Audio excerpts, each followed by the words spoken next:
You are a yummy pancake, and today we're going to be speaking about something that your friend Somi has been mentioning to you for a while, which is regarding the fact that most products of luxury, of things that we want, they're not actually as useful as we think.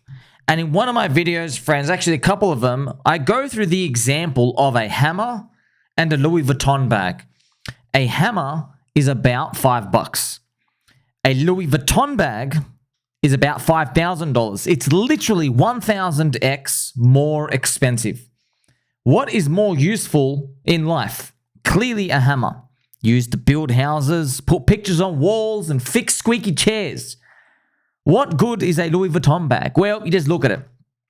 However, we know for a fact the Louis Vuitton bag, the designer bag, it fulfills a part of the demand in people's minds that is hard to ignore. We know ladies, for example, will go absolutely mental for these bags. They take pictures of them. When they go to restaurants, they have an extra seat for them. They worship them.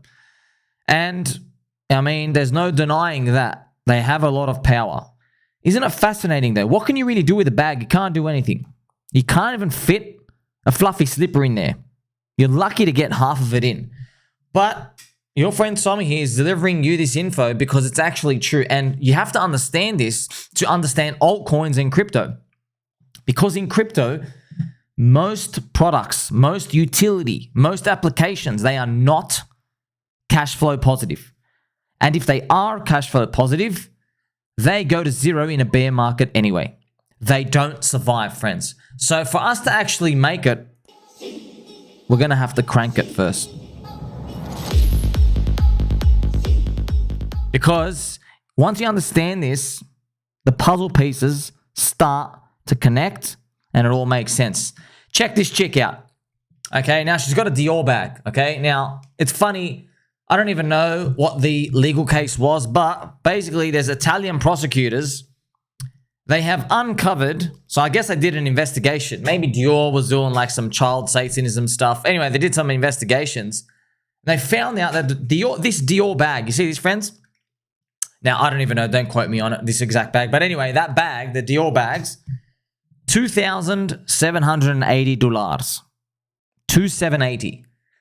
How much did it cost them to make it? $57. What I laughed at the most was when I was making my videos for you to tell you that out of the cost of the luxury item or something that we want, okay, like fashion, like this bag, I just off the cuff said 1% is the cost to actually make it, and then 99% is basically just the upsale premium pricing. And I was roughly right. It's literally around 1 to 2%. That's how much it actually costs them to make these luxury items. But here's the funny part. See, people who don't get it, they'll just sit back and they'll laugh. They go, oh, that's silly. I'll never buy that. Okay, you know one of the most wealthiest people in the world, it's actually a few of them. They're all the fashion people. Because people are paying extreme prices to basically be the most luxurious. That's what luxury pretty much is. Not everybody can live a life of luxury. It's the constant top ranking of society. So obviously, if you were to teleport, back to 300 years ago, your life right now is luxurious, and you're part of the top 1% of the wealthy. But now the top 1% of the wealthy, they're doing different stuff. They're eating human skin. They're getting like young kids' blood. They're doing all this weird stuff, trying to find the fountain of youth and all this other stuff, right? So that's pretty much what's been going on. Now, it was just fascinating that it's literally, friends, it's so true, but this is where most people mid-curve it. Well, they go, well, I don't value your bag, so I'm never going to pay anything for it. Okay, there's a giant world of people out there who do value that bag. Just like how there's a giant world out there of people who value altcoins or meme coins or just different coins and tokens that you might not relate to. And it's very important to capture that in your mind because none of these produce cash flow. Now, it's funny, right? When you have like a Louis Vuitton bag, you see this chick's bag, does it produce any cash flow? No. I mean, theoretically, she could sell it. She could take photos of it. Doesn't produce any cash flow. It just sits there. Yet we still want it. These companies, these fashion companies, they spend 99% of their time figuring out how to design something, how to product place it, how to attune it to wealth, status, luxury, to basically target people however they want, to brainwash everyone, to think, oh my gosh, I must have this. I really want this. Now, it sounds easy, doesn't it? It's not so easy. Do you know how many people, friends, try to make a luxury brand and they just go to zero? So many, man. They just try to sell like this shirt for like $18,000. Like, losers. You know what I mean? Like, it just doesn't work. It's very important to master the art of this, because once you do master the art of it, you know what people are tapping in their mind, friends. That's pretty much it. You know, our brains can only store a certain number of, say, tokens and labels, basically anything in the world, in a certain category. So, for example, Ferraris and Lamborghinis, okay, they're always like the first luxury car that people put to mind.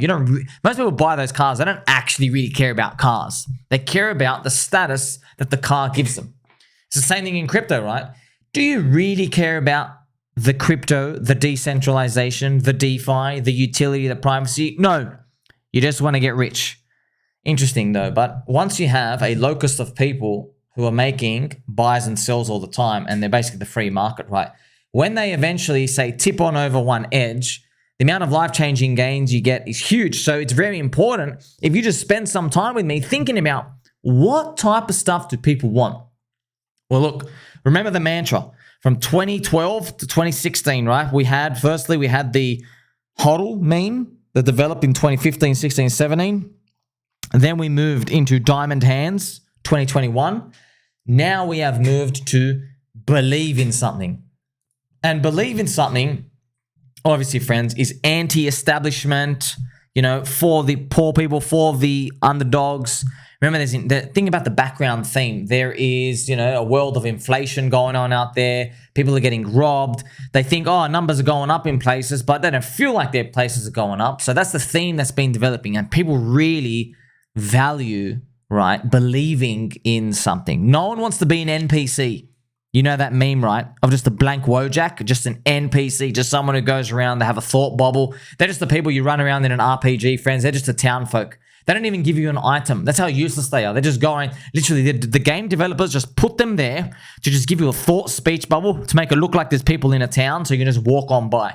That's it. And that's, think about it. That's like 99% of people when you think about it. Just all of us are walking around. But it's the funny part, right?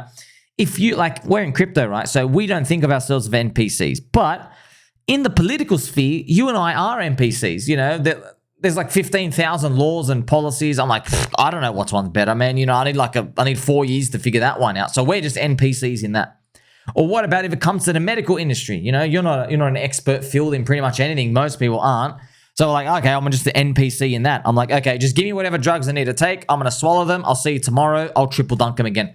Let's see what I mean. So everybody in a different field, you're looking for that competitive edge, and everyone else is pretty much the NPC. You never want to be an NPC.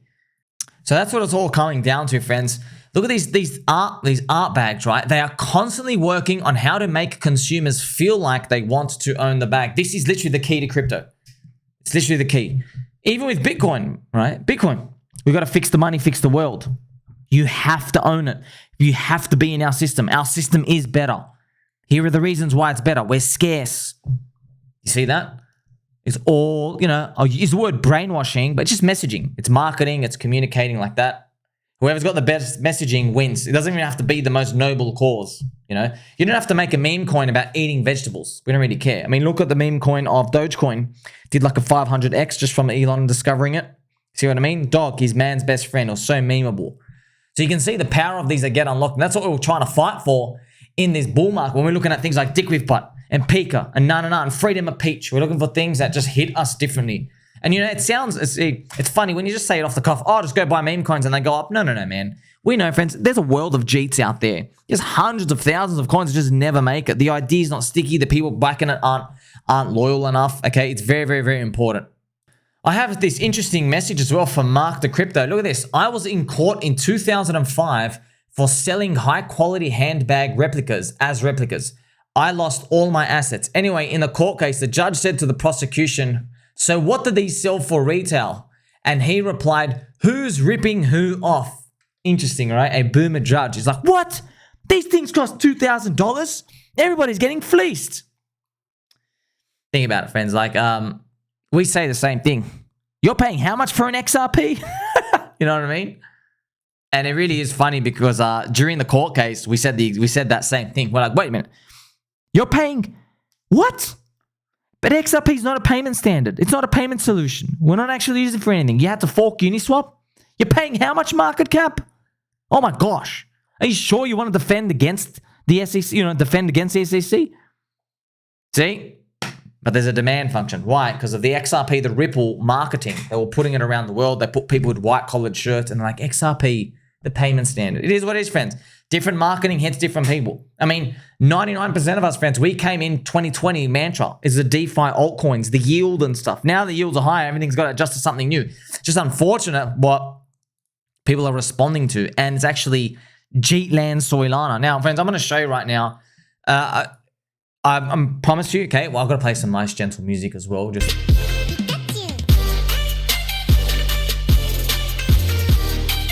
I really had to hit you with that one. Just so we gotta pump it up a bit because in the bull market, one of your worst enemies is literally other people's P&L screenshots. It will tempt you to leverage trade, go to riskier stuff, bridge to other chains that you're not familiar with. There's nothing wrong with playing on other chains, friends. You need an edge. You literally need an edge. You need to know, okay, how's your thing actually going to go up? Oh, more people buy. Okay, but which other people? Can you see the other people? All right. Do you feel that you know, okay, where are the other people coming from? Why are they going to buy? Why are they going to pay a higher price than you? Why? That's something to think about, friends. That's really something to think about. For example, when you buy, say, Pulse Chain altcoins, the thesis is simple. Someone says to me, okay, why even long this? I go, I know why. Because there's a wallet out there with 170,000 ETH. And when ETH is $7,000, that's 1.2 billion. And when that rotates in, I think the world of degens who haven't retired yet will be forced to FOMO in to get the PulseX yield farms, yield, and also to participate in all the altcoins. Okay, so I'm front running them. And now people might say, well, how do you know they're not going to go and make other coins? Well, here's the thing. I know they will go try and make other coins, but what they can't make is our community. They cannot copy paste our community. We have the first mover advantage here. I have my YouTube and my Twitter channel. There's 30,000 people there. Mr. B Roots is almost 100,000. You have KDP. You have everyone else basically who's been building up a community all around the Pulse chain. Okay, they start with a huge advantage when you come in. When people come in, they're like, oh my gosh, who knows the way in and out? Which one is real? Which one isn't a scam? So you have the megaphone advantage. Now, the most beautiful part about all of this is Pulse Chain itself is undervalued, okay? So you can go to any other chain and do that. See, of course, you could say, oh, Solana and Matic and everything else is undervalued. Yeah, it's about how much? That's the thing. That's the question. How much? Are you undervalued against ETH by a 2x, right? A plus 100% gain will make you euphoric, right? I know Pulse Chain, for example, needs literally 1,000% just to get back to last year's price. It's a 10x. See, people are laughing like, oh, it's so far down. No. That tells you there's a long way to go before we reach anywhere near a fair price. And now, friends, I'm going to show you this, right? Here is this one person. Look at this, okay? Look at this. I know everybody sees 600K P&Ls like it's nothing, but I'm just a normal guy. This amount for me is one of my wallets. After losing everything last cycle, this means a lot to me. So he's got $99,000. But this was, when I was in bed, I laughed at this. Look what this says. What was your biggest win? Hobbs. So you're probably thinking, oh my gosh, I want to go investigate this coin. This must have the best chart of all time. Oh, wow, I really got to see what this chart's done. See that? It's not fake. It's real. Hobbs is Ansem's cat, down 99.9%. Okay, sweet. So, friends, they're all cheats, bro. I'm not playing on that shitty game. I know how that game is. Like, you got to get into the mindset, friends. Get into the mindset of winning. How do we win? You and I win when large players with long-term mindsets move into an asset. They take the supply off the shelf, they put it in their back pocket, and they do not intend to sell. That's how everybody wins. People with long-term views, all right? In Solana Jeetland, there is no such player. In Solana Jeetland, it's a bunch of paper hand Pete's. When they buy something up, they have all the intention in the world to sell within the next 36 hours. They're all Jeets. It is literally PvP mode. There's only enough liquidity for about 1 in 30 people, and that's it. Literally, that's what the game is, yeah? One person wins, 29 people lose. Congratulations. Go play the next game. The next roulette will spin. So that's what it comes down to. So if you are playing in a world like Jeetland Solana, you can win. Problem though, for you to win, you got to beat 29 other people. That's pretty much it. In Pulse Chain land, for you to win, you don't have to beat these 29 other people right now. And there's other chains out there, friends, that are going to go up. There are people who believe in them. Yeah, you don't need to. You don't need to at all. Imagine you knew a big XRP investment wing arm was going to happen. All these meme coins are going to flourish. It's not PvP then anymore, but you need to really have that belief. You've got to have that foresight to see. So when you're looking at these screenshots, yeah, they're all dumping within 24 to 74 hours, whatever, just to go enter the next grift. Everything on Solana, friends, you pretty much just Jeet trash. They have non-loyal holders. They're moving around. Oh, you're a cat. Oh, you're a dog. Like, okay, bro, I know for a fact, okay, you're a cute cat. Yeah, there's going to be a cuter cat tomorrow. What's your edge? Literally, what is your edge? What's your mantra?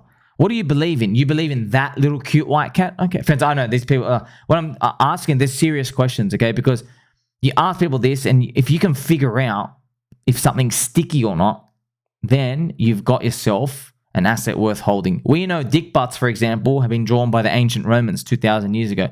We know Pikachu, for example, was invented in 1995, and Pico de Pico is a celebration of Pikachu, and pineapples. See? Unique edge.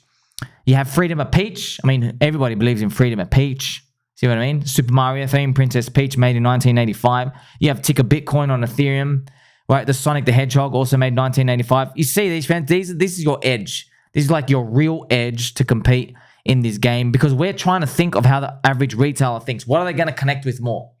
They're probably going to connect with that more than like, oh, I'm going to buy the 14th privacy coin that can't pump because they gave themselves all the tokens. Okay, so you got to avoid this PvP game. And yeah, I'm not even making any stuff. Like it's just pretty crappy. Like, well, bro, wow, I made all my money on this literally just total scam. So that's why this is the mindset you need. You and I are going to make it. And the only way really to pound through all these skeptics and these bears friends is just keep holding. That's it. We don't know. Could go to zero. Assume 50% of coins are rugs. It is what it is. But if you can see the thesis and you're holding out, and then these Coinbase customers are going to come and the prices go up, at least you have some sort of vision, some formula as to how it's going to work. Otherwise, everybody's just playing in random mode. We might just find at the very end, friends, I don't know, we definitely will. Look, if you go back to 2021, everybody was rich in April and May of 2021. Everyone. But then, in the bear market, 95% wipeout. You realize, oh, no one was taking profits. They're all holding for longer. And no one had even retired. They looked like the prices were accelerating. It just looked like they're on the way to retirement for most people. We might see that same thing again. But this time, you're in early. You're not in at these like exuberantly high prices. You're in at a point where you're like doubting, oh my gosh, is it ever going to move? Is it ever going to move? That's how you know you have cheap prices, okay? Because bull markets are always about climbing the wall of worry. Make sure you like, subscribe, really button, and catch you soon.